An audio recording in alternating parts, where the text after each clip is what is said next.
بسم اللہ الرحمن الرحیم۔ آج کا سبق ہے بچوں جو ہم 2 دن سے پڑھتے آ رہے ہیں، 8ویں کلاس کی اردو آزمائش شرط ہے۔ تو اس کا ایک سوال رہ گیا تھا، سوال نمبر 4 ہے کہ مخبر نے پولیس کو کیوں اطلاع دی؟ تو بچوں اس کا جواب ہے، مخبر نے اپنا فرض منصبی نبھانے اور پیسے کی لالچ میں پولیس کو قتل کی واردات کی اطلاع دی۔ ایک تو وہ تھا کہ وہ پولیس کا مخبر تھا، پولیس کو خبریں پہنچاتا تھا۔ دوسری یہ تھا کہ اس کو اس سے پیسہ بھی ملتا تھا، تو اس پیسے کی لالچ میں اور اپنا فرض بھی سمجھ کے اس نے قتل کی واردات کی اطلاع دی، حالانکہ اس نے دوست کی پرواہ وہاں پہ نہیں کی۔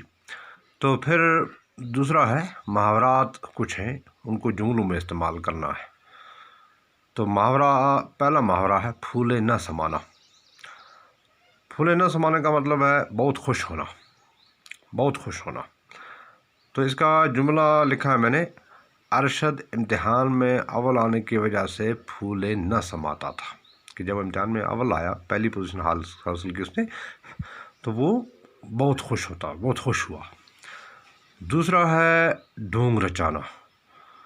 تو ڈھونگ رچانے کا مطلب ہے کوئی سازش کرنا، دھوکے سے کوئی کام کرنا، دھوکے سے کسی کو پھنسانا۔ تو اس کا جملہ ہے، پولیس نے مجرم کو گرفتار کرنے کے لیے بڑا ڈھونگ رچایا۔ اسی طرح ہمارے پاس تیسرا ہے اپنا الو سیدھا کرنا۔ تو اس کا مطلب ہے کہ مطلب نکالنا۔ اپنا الو سیدھا کرنے کا مطلب ہے مطلب نکالنا۔